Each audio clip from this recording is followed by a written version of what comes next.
Well, good morning, good people. Mark Holmes here from my buddy Cowboy Joe Boo. And as always, I want to say thank you all for watching, commenting, subscribing, and being part of the Joe Boo Sports Report.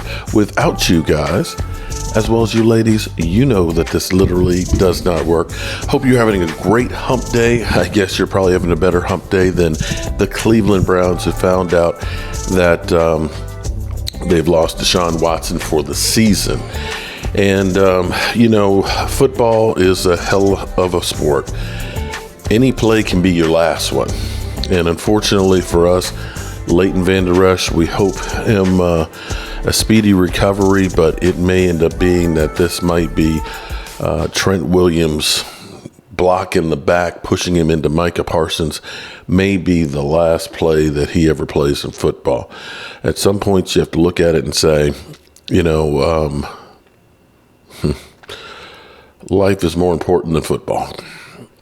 And with the history of the neck injuries and things, your heart goes out to him, because Leighton Vander Esch literally leaves everything on the field.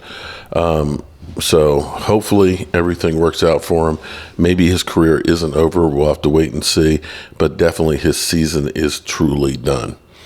One thing that I can't believe that I'm actually hearing right now, people think that you're just a Dak Prescott lover. You'll just follow Dak Prescott wherever you go. You're not a Cowboy fan. It's not that I'm not a Cowboy fan.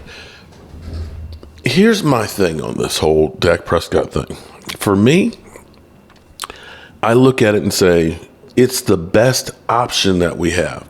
A lot of people said 2 years ago, let's trade for Russell Wilson. It's like, okay, so we're going to give up 2 number ones. So if you're looking at that, then that's saying we're going to bite a contract of Dak Prescott's. And if we'd given up the 2 number ones, that would be Tyler Smith, because that was our number 1 pick. And he's looking like he could be the best guard in football. With the Zach Martin, we may have the best guards in football. And Mozzie Smith. Now, some of you will say, yeah, we'll go ahead and get rid of Mozzie. But that's what we're talking about if we had brought in Russell Wilson. Those 2 number 1 picks at least, along with taking a big hit of a contract with Dak Prescott. That's why I'm like, no, I don't want Russell Wilson. That's not going to work. Or people will say, just draft a quarterback. Well, we've seen guys like Mac Jones that are out there and stuff. We've seen the Zach Wilsons. We've seen so many. The roadside is littered. And even with the number 1 pick, Trevor Lawrence. Are you sold that Trevor Lawrence is going to be that Super Bowl quarterback? Right now, Dak Prescott's numbers are way better than Trevor Lawrence's. That's a fact. And so that's where I'm kind of like, right now, I don't want to waste capital on bringing in somebody else that I have right now. And right now, I know a lot of people want to go ahead and bring in our new guy and say, he's our starter. I don't know that he's going to be able to perform anything better than what Dak Prescott is. Right now, I don't know that there's anybody who's performing better than what Dak Prescott is right now. And, finally, it seems like after Micah Parsons calling out the talking heads and stuff, it seems like the narrative has changed a bit towards Dak Prescott. More and more people are looking and saying, well, maybe there's something to that. Maybe we do treat some of the players with kid gloves.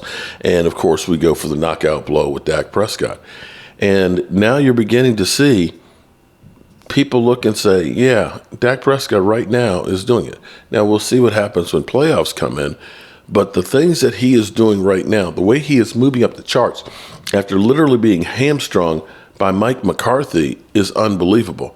And this literally surprised me yesterday on ESPN. I want to actually play this, because this goes even above and beyond what I was saying. Let's listen in. An overreaction. Yes, because again, the Eagles didn't play this week, right? I'm still going to probably at least default slightly to the guy that was just in the Super Bowl a few months ago.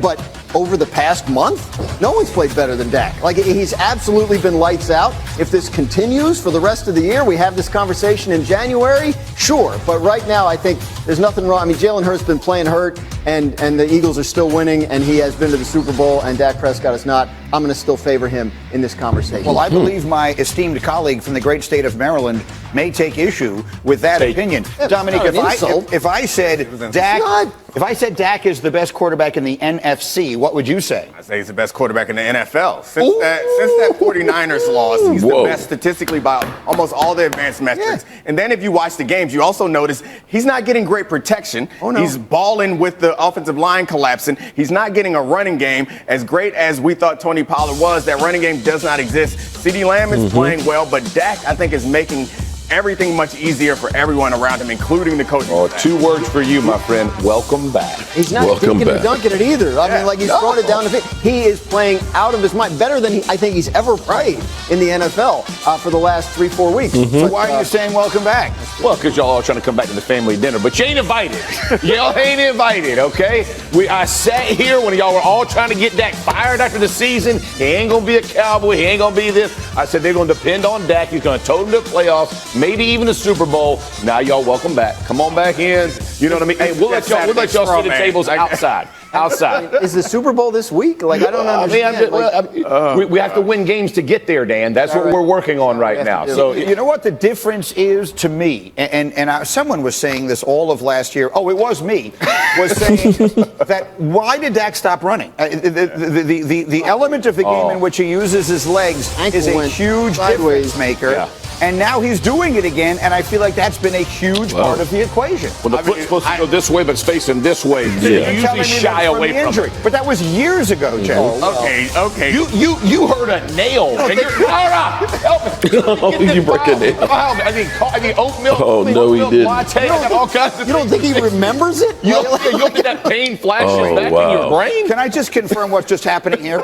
Are you actually using me as the standard of measure for toughness that we expect from an NFL quarterback? I'm just saying, I'm trying to put it on scale for you. The nail for you could set you back at least a week or two. Right. I mean, you might have to get a new thing to, like, move your papers around. It's serious business. Thing that I use to keep myself from getting paper This dude's foot went the wrong way. Right. 2 years, 3 years, that probably never leaves your mind. Right. Now, it probably does have some effect. So let me take me out of the equation. Okay. The dude running with the football makes all the difference in the world. It's 3 or 4 plays a game, but it feels like it changes everything. Yeah, I mean, I think that's modern football. Like, there aren't any quarterbacks that are worth very much that don't have that ability. And we talk about it all the time. Even Patrick Mahomes. The big third downs in the playoffs and running the ball. Having that threat, it takes pressure off of you, it takes pressure off the receivers, and it puts pressure on the underneath coverage, especially in zone, which Dak, if there's a situation that he struggles in, it's zone more than man. Right. So the zone defenders now have to come up when he's showing the threat to run, and it opens up bigger gaps in the back end. And to his credit, he's delivering, right? Like, that's the other thing. So let's talk about what the Cowboys have done offensively this year, because Mike McCarthy was talking about running it more and all this kind of stuff. Right.